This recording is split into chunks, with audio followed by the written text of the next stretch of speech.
First of all, what is organic chemistry?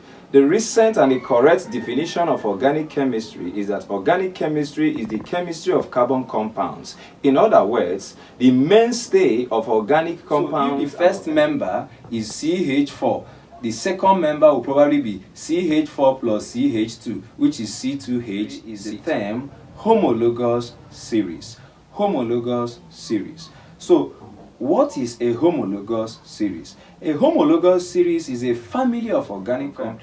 What if there is nitrogen, or rather there is halogen or sulfur in a given sample of organic compound? How do we confirm these elements? Analytically, you need to use what we call the Lasagna method. The Lasagna method. The number 3 is the polymerization reaction. Under that polymerization, you can see condensation polymerization.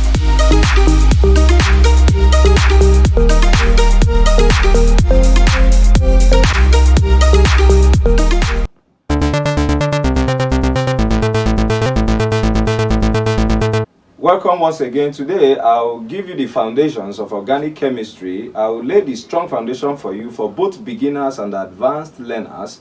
First of all, what is organic chemistry? The recent and the correct definition of organic chemistry is that organic chemistry is the chemistry of carbon compounds. In other words, the mainstay of organic compounds and organic chemistry is that element, carbon. This did not just start that way. This was not the initial definition of organic compounds. So let us take you back a bit to historical introduction of organic chemistry.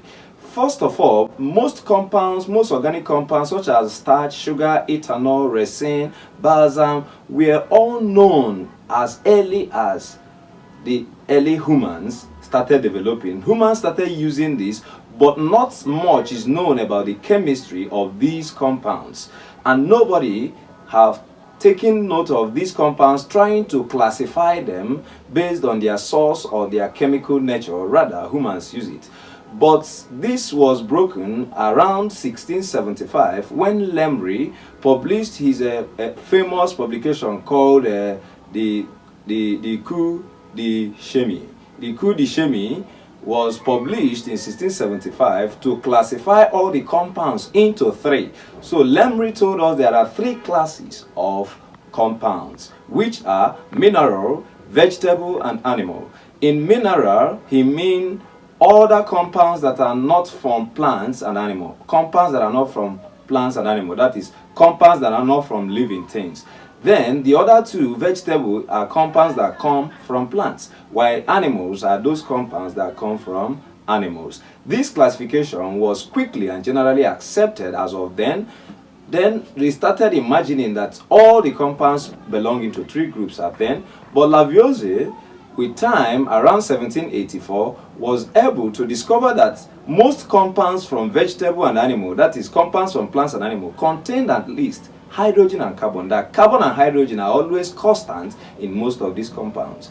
Then with time, scientists start discovering that compounds that are from plants and animal are almost the same. That the compounds you produce from the vegetable can also be produced from animal, and their constituents remained the same. So it becomes no longer logical to separate these as a different class, meaning vegetable and animal. Scientists started to see that they are now a group. And that led to modification of Lemry tree classification system of compounds. That's the 3 classes of compounds to 2 classes of compounds in general. And these 2 are to merge the so-called vegetable and animal to refer to them as organic compounds. So the 2 main classes of compounds we have recently are the organic compounds and inorganic compounds, where organic compounds are those that are synthesized from living things, while inorganic are those that are synthesized from non-living things, those ones that we cannot produce from living things either. They are now grouped as inorganic. So the word organic was derived from the Greek word organikos. Organikos actually means an organ, a tissue, or a body relating to living thing. Therefore, organic compounds were seen to be compounds of living things. In other words, in that case, they are seeing organic chemistry as chemistry of life. And they believe that you cannot change inorganic compounds to organic. And you cannot change organic, reverse it back to inorganic. They see these two compounds as interconvertible, that nobody can dare these two. And again, they also believe that you cannot synthesize any organic compound from an inorganic. Like, you cannot synthesize organic compounds by combining their direct constituent elements, like they have noticed in inorganic compounds. Therefore, some authorities like Berzelius erroneously or forcefully believe that there are vital force that governs the combination and the formation of organic compounds, such that they become impossible to be synthesized artificially by humans, or unlike they see in inorganic compounds, that humans can synthesize inorganic compounds. So this belief was reigning until 1828, when Frederick Wohler did the unthinkable, converted an inorganic compound, ammonium cyanate, to urea, which is an organic compound. So this was a breakthrough to deny and also disprove or debunk the idea that one cannot convert inorganic to organic, and nobody can synthesize organic. So Frederick Wohler broke the jinx and was able to convert ammonium cyanate to urea, and urea is an organic compound that are normally found in plants and animals, mostly animals, of course. But the argument there was that Wohler did not start from the constituent element. Now, taking back the argument, Cavendish around 1885 was able to synthesize ammonia by direct constituent of nitrogen and hydrogen, because the Wohler made his ammonium cyanate by reacting cyanic acid and ammonia. So this become evidence that one can produce organic compound from inorganic. With time, acetic acid was also produced from its constituent elements, and then with time, methane, person of Berthelot, produced in 1865, was able to produce methane by direct combination of the elements that makes it up. So with these advancements and discoveries, it becomes clear that defining organic compounds or organic chemistry as chemistry of living thing is now erroneous. Now, take it back to Lavoisier's discovery that most of the compounds from plants and animals contain at least carbon and hydrogen. Now, they went back again and have a comprehensive and detailed analysis on all these compounds called organic compounds. They discovered that they all contained carbon, and hence that definition that organic chemistry is the chemistry of carbon compounds. So the mainstay, the bedrock of organic chemistry is that element, carbon. Imagine we have up to 92 naturally occurring elements, starting from hydrogen to uranium, are naturally occurring, in which carbon is among the naturally occurring elements. So in chemistry today, if you study the compounds of hydrogen, compounds of sulfur, compounds of other elements, you study a branch of chemistry called inorganic chemistry. But when you study the compounds that contains carbon, it forms a branch of chemistry known as organic chemistry. Notwithstanding that carbon is always constant and was able to form numerous organic compounds, carbon formed up to 16 million organic compounds to compare to approximately 6 million inorganic compounds. This is magical, which means there must be a special quality of carbon that gives it the ability to do what? To form these numerous organic compounds. So from the class, you'll be able to know that the first organic compound to be synthesized is urea. By who? Frederick Wohler. Then other ones that subsequently followed was acetic acid and then methane.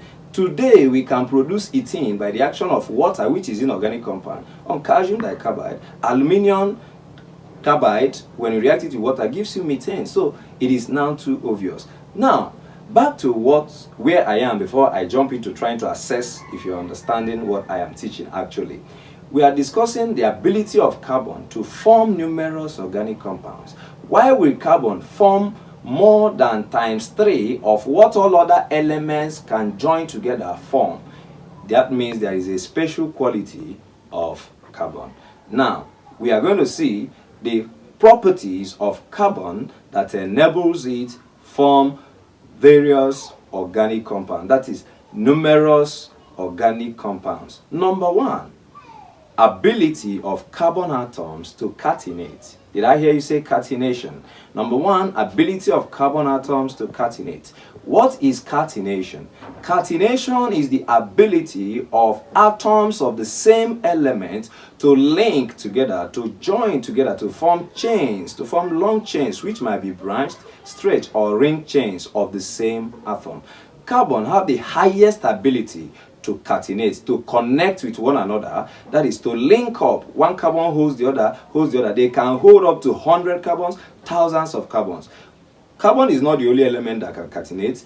Other elements such as hydrogen, sulfur, they can also catenate, as you can see there on the screen, but carbon have the highest ability to catenate. So number one reason that gives carbon its ability to form numerous organic compounds is ability of carbon atoms to catenate. To explain this, when two carbon atoms join, they form a separate compound. When three join, they form a separate compound. When four joins, they form a separate compound, which have different properties. So because they can join with one another easily in numerous number, the property of the element, the compound that have two carbons, is not the same thing as the property of compounds that have three carbon atoms. It's not the same thing with the properties of compounds that have four carbon atoms and variables. So with this, carbon have the ability to form millions of compounds. In fact, all living organisms, of course, are made up of carbon compounds, which are called organic compounds, but you can synthesize them from non-living. Then number two is the ability of carbon atoms to form single, double, or triple covalent bonds between themselves. That is number two reason why carbon have the ability to form numerous organic compounds. I said carbon can combine with themselves to form single carbon to carbon bond, or double carbon to carbon covalent bond, or triple. With this idea, you see that two carbons can be made to form different compounds. For example, if a compound has two carbons that is linked by one single bond, you call it net, and in that case you call it et, you call it ethane if every other thing is hydrogen. Then if there is double bond between the two carbon atoms, you now call it ethene. Ethane and ethene are not the same, even though they have two carbon atoms, but because of the presence of the single and double bond, differentiate them. And another one, if you introduce triple bond in between these two carbon atoms, it forms another compound known as ethyne. So you can see where two carbons forms ethane, ethene, ethyne, just because of the introduction of single, double, and triple carbon to carbon bonds. The number three property is the ease with which carbon combines with other elements. The ease with which carbon combines with other elements, notably hydrogen, oxygen, the halogens, the phosphorus, and also the metals. The degree of occurrence of non-metals that are found in naturally occurring organic compounds, starting from the one that is found in larger quantity to the smaller one, starts from hydrogen down to chlorine, as you can see there on the board, from hydrogen to oxygen, and so on and so forth. The ease with which carbon combines with these elements gives carbon another feature and quality that enables it form numerous organic compounds. For example, I've explained where two carbons have been modified to form three different compounds, which are ethane, ethene, ethyne. But what if we now center on that ethane alone? If you have that two carbons with single bond and then 6 hydrogen, 3 hydrogen on each carbon, 3 hydrogen atoms on each carbon, what if I introduce oxygen? Because carbon can also combine with oxygen attached to one of the hydrogen. This becomes ethanol, and that is now C2H5OH. You see where two carbon now can even form more than. So if we use this idea, if I remove oxygen and introduce chlorine, it becomes chloroethane. Introduce another chlorine, it becomes dichloroethane. So the ease with which carbon combines with these other elements gives carbon its ability to form up to these millions of organic compounds. Then the next point is ability of carbon atoms to form straight chain. It catenates, of course, but the catenation of carbon atoms is not just in one form.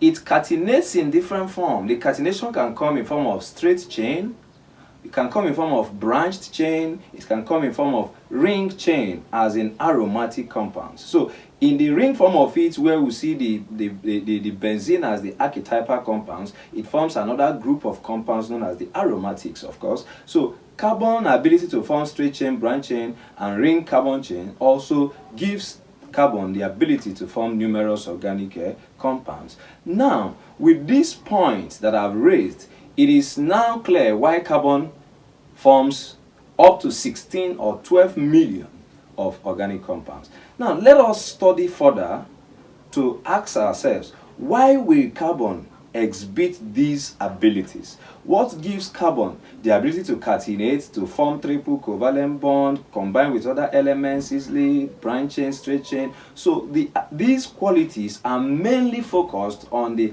hybridization of the carbon atoms, or rather what we call the valency of carbon atom. When carbon atom is in ground state, it has the oxidation number of +2. But in excited state, carbon atom have the oxidation number of +4.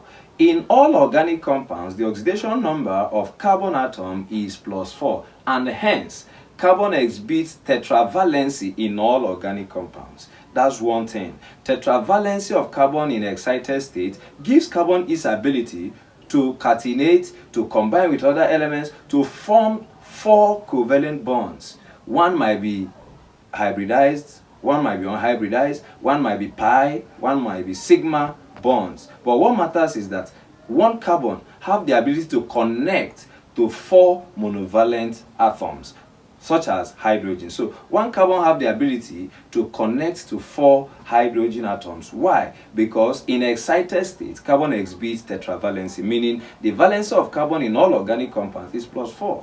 Like when we talk about carbon 2 oxide, no. In organic compounds, carbon is never +2, carbon is all +4. Now, we will take a look at this in form of tetravalency of carbon atoms and hybridization of carbon atoms. You watch the video here on my channel about hybridization as a full topic. It will enable you understand clearly why carbon exhibits tetravalency, because there is 3 types of hybridization.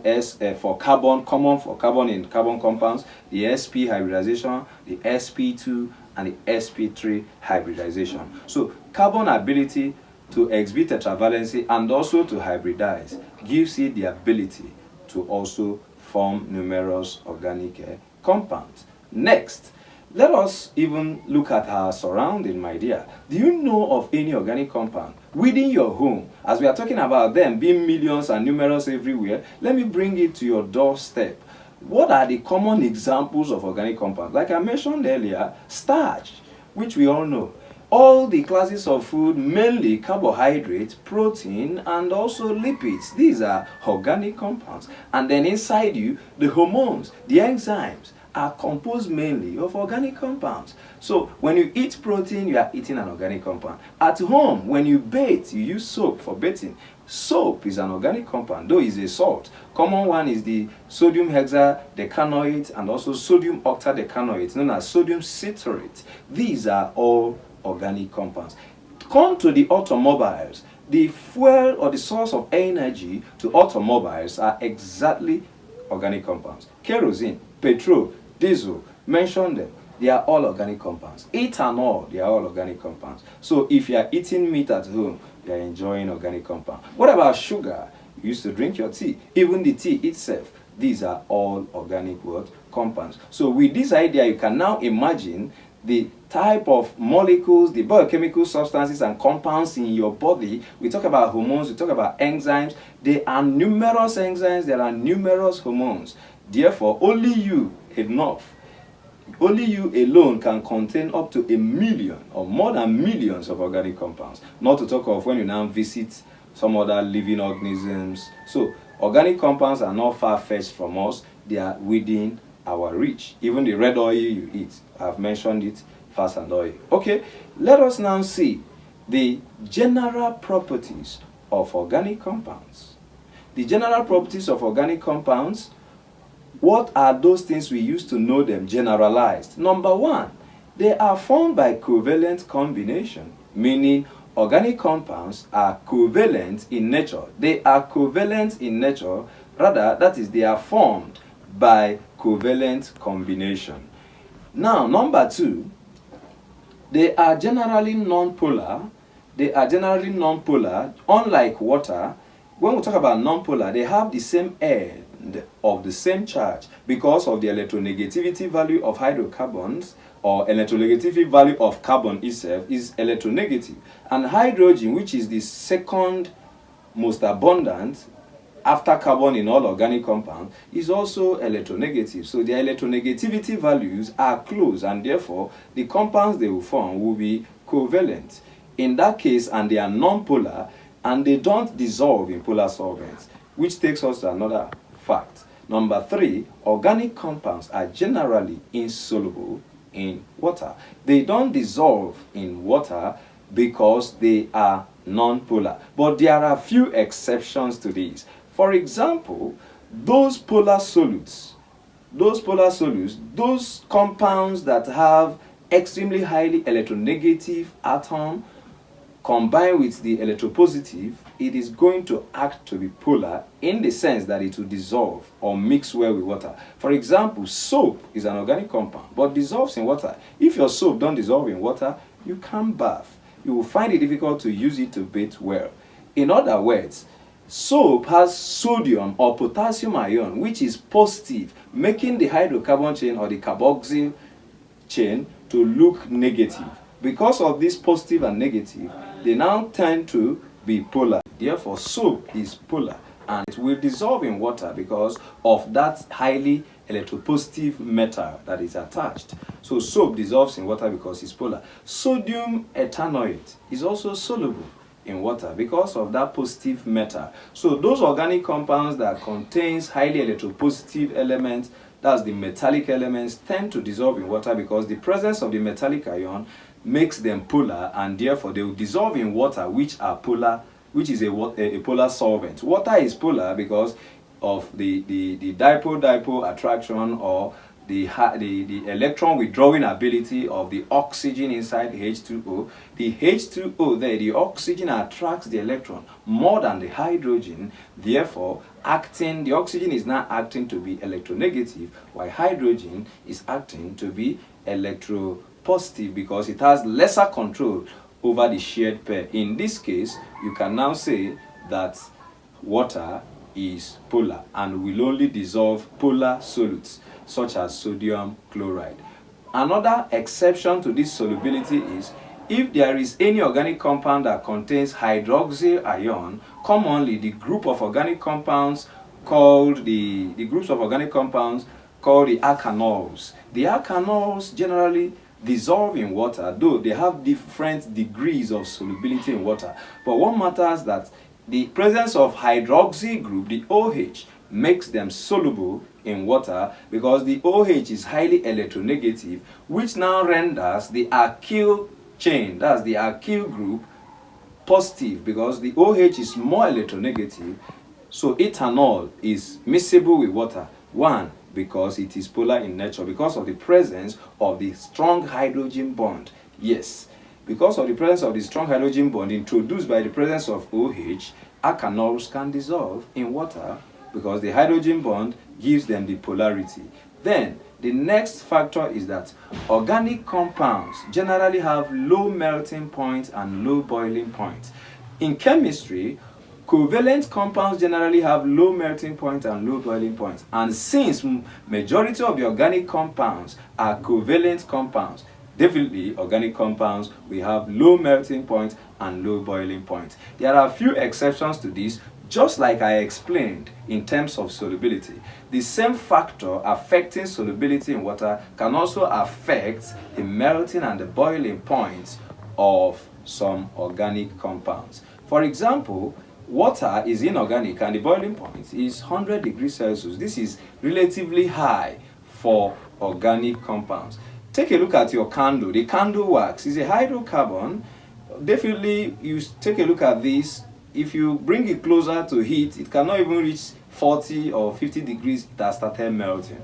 So they have low melting point in general. What about some of the petroleum gas? You see, they easily catch fire. Am I communicating? But there are some organic compounds that you need to heat, even above 100. Example, ethanol has the boiling point of 78 because of the presence of hydrogen bond. So if hydrogen bond is present in any organic compound, such organic compound can have high melting point and also high boiling point. But the absence of the hydrogen bonding makes it naturally have low melting point and low boiling point. Another fact is that organic compounds are generally combustible. In other words, they are inflammable. I would rather use the word inflammable. Be corrected here. Inflammable doesn't mean they don't catch fire, they don't burn. No, inflammable shows something that burns so easily. When I say this substance is flammable, it burns. But when I say this substance is inflammable, it means that it is highly flammable, that it can easily catch fire. As you can see, if you bring an open flame to petrol, you know what happens. If you bring an open flame to water, you know what happens. Water is inorganic, while petrol is organic. So organic compounds generally have high affinity. They burn fast. They burn very fast, and we use the term they are inflammable, meaning they catch fire easily to a layman. Then another characteristic or property of organic compound is that some of them are thermally unstable. Thermal instability, meaning if you subject organic compounds to high temperature in what we call pyrolysis. Pyrolysis is actually the decomposition of an organic compound by subjecting it to high temperature.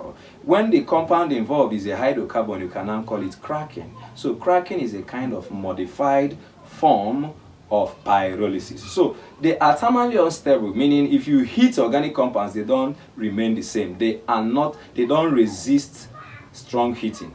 Most of them decomposes. Most of them, the organic parts burns out, leaving behind, if there is any residue that is metallic. We will see that when we come into analysis of organic compounds, how to know those elements present in organic compound. Let me recap the properties of organic compounds. One, we say they are formed by covalent combination, they are covalent in nature. Number two, we say they are non-polar. They dissolve only in non-polar solvent, but will not dissolve in polar solvents such as water.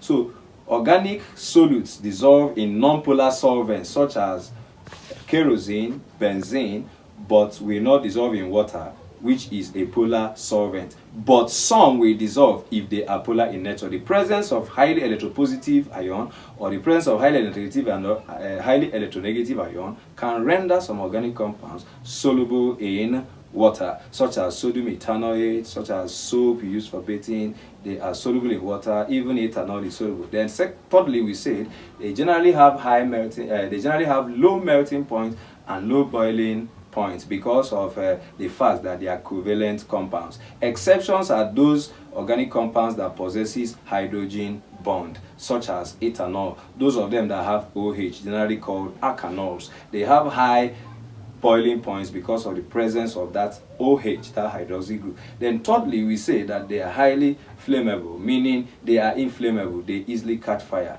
Then the last point was that they are thermally unstable. When you heat organic compounds, they don't remain the same. They don't resist strong heating. They decompose to yield a lower one. And when the compound involved is a hydrocarbon, you call it cracking. And this is very important industrially because it helps us to convert one organic compound to the other. And that is what is applied in petroleum fractions. With this fact that organic compounds are unstable to heat, we can convert now kerosene to petrol, because during petroleum refining, that is crude oil, the percentage of kerosene that comes out, the fraction of kerosene that comes out is far more than the fraction of petrol that comes out. But the demand of petrol is far more than the demand of kerosene. So scientists must convert kerosene to petrol. And this process is just subjecting it to heat, and that's what we call cracking. So with cracking, you can convert one fraction of petroleum to the other. So the thermal instability of organic compounds is an advantage that is harnessed to produce required compound, or to convert a compound to a desired compound. Mostly the alkenes are products from cracking. Okay, that is it. Now we take a look at the analysis of organic compounds, meaning what are the steps taken to know the constituent elements that are present in a given sample of organic compound. First of all, we defined organic compounds as compounds of carbon. This was not assumed. Here now, I want to teach you how you will actually confirm that every organic compound contains carbon. So the qualitative analysis is the analysis to detect the presence of carbon and hydrogen. What you need to do is, if you bring any unknown sample, you mix it up with cupric oxide, and that is what we call copper 2 oxide. It's a black powder, and subject it to heat at a very high temperature. The carbon 4 oxide released is an indication that the compound you are burning, you are combusting alongside with cupric oxide contains carbon, because that is the only thing that will be converted actually to CO2. Then the steam formed from the combustion reaction is an evidence that there is hydrogen, because the hydrogen will be oxidized, of course, by the oxygen attached to the copper 2 oxide to water. So number one way to confirm or detect the presence of carbon in any given compound is heating that sample with cupric oxide, that is copper 2 oxide.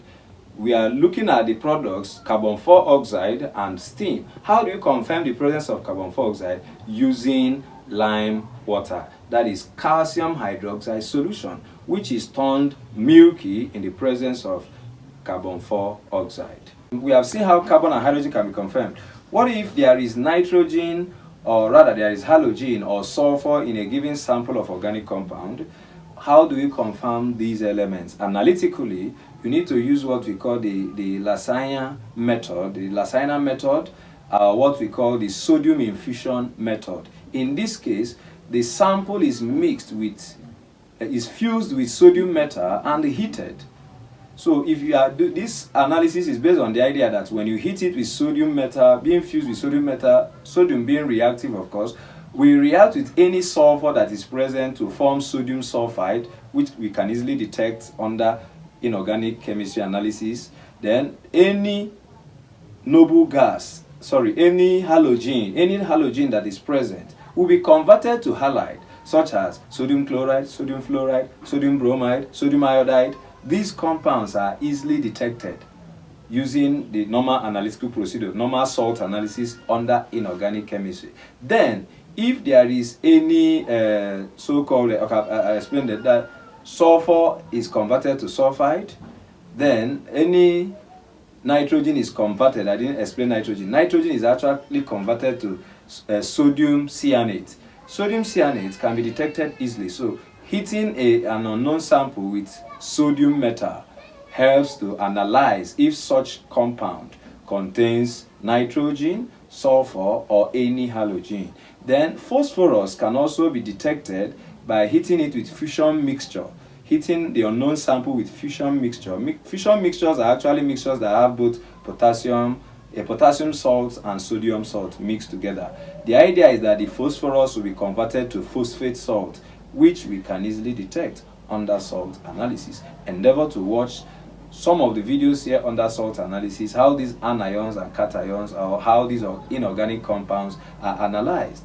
Then, if there is any metal attached, such as if there is calcium, there is silver attached to any organic compound, what you must do, simple, is to subject the organic compound to high temperature, heat it strongly, the organic part burns off, while the metals remains as a residue, mainly as oxides, but sometimes it can also remain as a residue as pure metal. If silver is there and you subject, if there is any organic compound that contains silver metal and you subject that organic compound to high temperature, the residue left might be silver metal.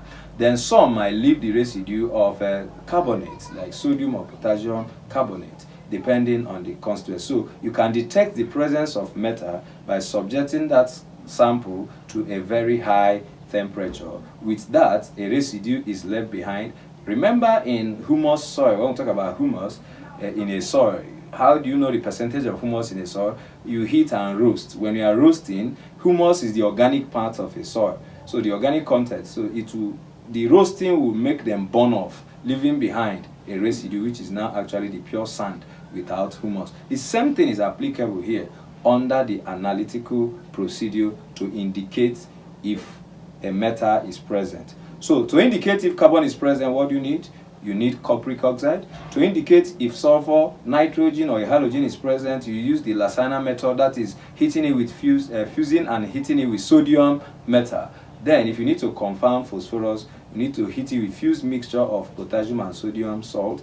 If there is a metallic ion there, you need to subject the sample itself to extremely high temperature. The organic part burns off, leaving the residue of the oxide of the metal behind, which you can detect by the properties. Then, what about oxygen? There is no precise method of confirming the presence of oxygen in an organic compound. Rather, from the property of that compound and from other analysis, you can now infer or predict the presence of oxygen in an organic compound. So, we are done with the qualitative analysis of the elements that are expected to be in an organic compound.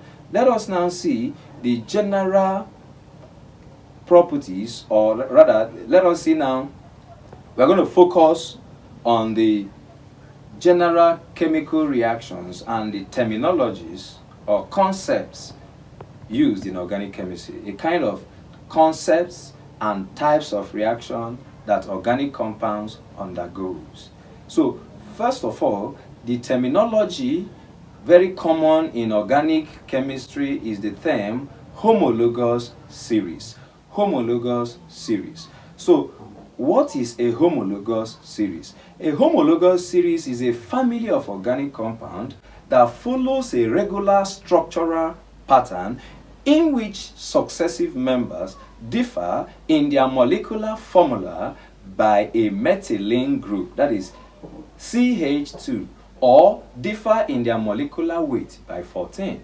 So it is a kind of family of organic compounds. You cannot study organic chemistry if you are unable to group them into families, and these families are called homologous series.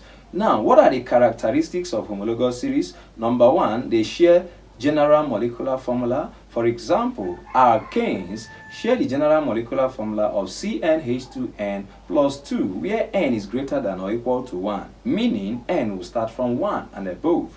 Then, the so-called alkenes, which are referred to as olefins, have the general molecular formula of CnH2n, where n is greater than or equal to 2, meaning the first member will start from 2 carbon atoms. So no member of the alkene family has 1 carbon. So the first member starts with 2 carbons. Then another example is the so-called alkynes have the general molecular formula of CnH2n minus 2, where n is greater than or equal to 2 also. So they share general molecular formula. Another characteristics of a homologous series is that they share common functional group. Yes, that makes them a family. Just like in your family, you and your brothers, your sisters, share the same surname. And that surname stands to mean the functional group I'm speaking about in this particular concept of homologous series. So a homologous series share the same functional group. And that means that members of homologous series invariably shares similar chemical property, which is another thing. They share similar chemical properties. That's number 3, because of similar functional group, of course. Then they have different physical properties because of their difference in the molecular weight. Their weight is not the same, but they share the same chemical property but different functional group. Another characteristics of a homologous series is that they have similar method of preparation. They usually follow a regular method of preparation. For example, if you come to the alkane family, that's the alkanes or the homologous series or the paraffins, the first member being methane is prepared by heating sodium hydroxide mixed with calcium oxide, of course, in what we call soda lime with sodium ethanoate. If you want to prepare methane, you heat soda lime with sodium ethanoate. Then what if you want to prepare ethane? You now heat soda lime with sodium propanoate. So when I want to get methane, I'll heat with sodium ethanoate. Et means 2. When I want to get ethane, I'll heat sodium soda lime with sodium propanoate, and so on and so forth. Then, having seen this, I say to illustrate more, to describe this homologous series for you to understand it well, this last point is what will make you to understand. The last characteristics is that successive members differ in their molecular formula by a methylene group. What do I mean here? If the first member 1 and 2 are successive, 2 and 3 are successive, 3 and 4 are successive, but 2 and 5 are not successive. That is, members following each other are successive members. For example, if the first member formula is CH4, I'm taking alkane because alkanes have the general molecular formula of CnH2n plus 1. If the first member is actually CH4, the next member that will follow it is just add CH2 to CH4, meaning there is one C in CH4 already. Add another C, it becomes C2. Then add 2 hydrogen atoms to the 4, it becomes now C2H6. So if the first member is CH4, the second member will probably be CH4 plus CH2, which is C2H6. The third member will now be C2H6 plus CH4, which means C3H8.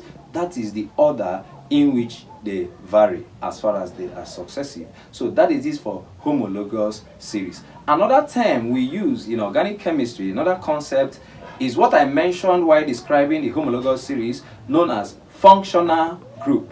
Functional group. What is a functional group? A functional group is either a bond, an atom, or groups of atoms that is common to members of homologous series and determines their chemical properties. So they are the carriers of the chemical properties of members of a homologous series. So any bond, an atom, or groups of atoms that determines the chemical properties of members of a homologous series are regarded as a functional group. What do we mean by group of atoms? We call them radicals. So a bond, for example, alkanes, the functional group is carbon to carbon single bond. That single bond alone is their functional group. Then alkene alone, their functional group is that carbon to carbon double bond. Alkynes, their functional group is that carbon to carbon triple bond. So these members of homologous series will behave alike. Why? Because they have the same functional group. Alkanols have the functional group of OH hydroxy group. Alkanoic acids have the functional group of the carboxylic group, that is the COOH. Then we have the carbonyl compounds, which all have carbon and oxygen as a part of their functional group. That's the alkanals, which has the functional group of HCO. The alkanones, the functional group of CO. Then we also have the so-called the alkanoic acid, which is COOH. So we have settled functional group. It is the determinant. It is the mark of being a member. It is a kind of an ID card, the chemical identifier of any organic compound. It's called the functional group. Then we are done with some of the terms we use. Let's face the types of reaction undergone by organic compounds. We have numerous reactions, but we will take the most common reactions that organic compounds undergo. One is the so-called substitution reaction. Number 2 is the addition reaction. Then number 3 is the polymerization reaction. Under that polymerization, you can see condensation polymerization and addition polymerization. So under substitution, you can see different types of substitution reaction. So these 3 reactions are, some might see the elimination reaction, of course, but the 3 common ones I'll be handling are the addition reaction, the substitution reaction, and then the polymerization reaction. Okay? First, substitution reaction. What is a substitution reaction? Substitution reaction is a type of reaction that is undergone or that is observed in saturated compounds. Say saturated. Saturated compounds. So this is a type of reaction that is observed among saturated compounds that involves the replacement or displacement of an atom by another atom, or replacement of an atom or a group of atoms by another group of atoms in a saturated compound. So any reaction that occurs mostly in a saturated compound is what we call substitution reaction. Let's use football team. Normally a team in football, standard football field, requires 11 players. If a team has contained 11 players, that team is saturated, is okay. And that leads us to the term saturated compounds. What are saturated compounds? Compounds that contain the maximum number of hydrogen atoms it can normally hold. Saturated organic compounds are organic compounds that the carbon atoms are bonded to the maximum number of hydrogen atoms it can normally hold. They are usually identified by the presence of carbon-to-carbon single bond. Any organic compound that have carbon-to-carbon single bond throughout the molecule is a saturated compound. If there is a presence of double or triple bond, it becomes now unsaturated. Therefore, it is the saturated compounds that undergo substitution reaction. Why? Because they have attained their limit. They have attained their climax. They have contained the maximum number of hydrogen atoms they can normally bond to. Earlier, I told you that carbon is tetravalent in excited state. When the whole orbitals in the last shell of the carbon are used for formation of bond with other elements, we say that such carbon is saturated, of course. So such compound will undergo nothing but substitution reaction, whereby one of the hydrogen atoms are replaced by either a halogen, an oxygen, a metal, to form other new compounds. And that is what we call substitution reaction. It's a type of reaction that is unique for only saturated compounds. But the exception to this is benzene. Benzene is unsaturated. Fine. Why? Because it has 3 double carbon-to-carbon bond in its molecule. So the ring of benzene has 3 carbon-to-carbon double bonds, which alternates with a single bond and also are delocalized. Benzene is unsaturated and undergoes substitution reaction. This is unusual. Why? Because of the delocalization of the pi orbitals, meaning they are not fixed, just like we see in the straight chain or open chain compounds. Okay? So, substitution reaction settled. Then the next reaction is addition reaction. Addition reaction is a type of reaction that involves the addition of an attacking reagent across the double or triple bonds of an unsaturated compound to yield a saturated compound, or at least one with a higher degree of saturation. So addition reaction is unique to compounds that are not yet satisfied. They are the so-called unsaturated compounds. Unsaturated compounds, by definition, are what? These are compounds in which the carbon atoms are not yet bonded to the maximum number of hydrogen atoms they can normally hold. And they are identified by the presence of either double or triple bond. In other words, alkenes, olefines, and alkynes, generally called the acetylene, are all unsaturated, and therefore they undergo addition reaction because of the presence of what we call pi orbital, pi bonds. So pi bonds are broken by addition reaction.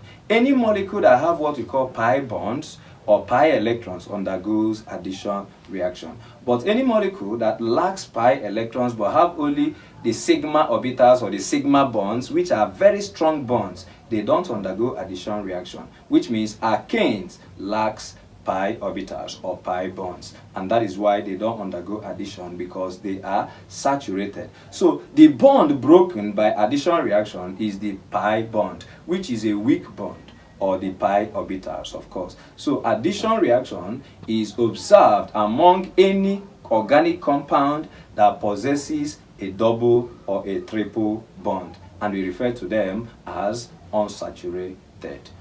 Now, the next reaction I made mention of is polymerization. Polymerization is actually the joining or the linking of smaller molecules known as monomers to form a larger molecule with a giant weight, what we call macromolecule. and that macromolecule is referred to as polymer. So the joining or linking of monomers to form a giant molecule known as polymer is called polymerization. So it's a feature of some organic compounds actually, like ethene can link and give us a complex compound known as polyethene. Because of this, organic compounds deviate from the normal Dalton's law of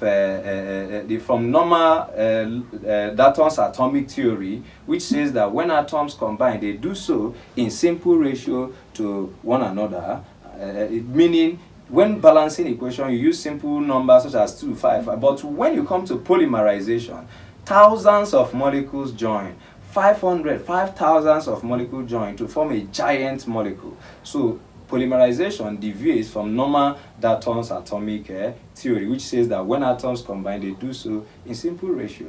No, in polymerization, they don't do so in simple ratio, rather, they do so in complex ratio. So polymerization is divided into two. We have condensation polymerization and then addition polymerization. So this condensation polymerization involves the same definition of polymerization, that's the joining or the linking of the linking of monomers with the elimination of a small molecule such as HCl, water, and so ammonia. So when small molecules are eliminated from the joining of the monomers, you call it condensation polymerization. But in addition polymerization is just the linking or the joining together of monomers without the elimination of small molecules, such that what you garbaged in is what you garbaged out.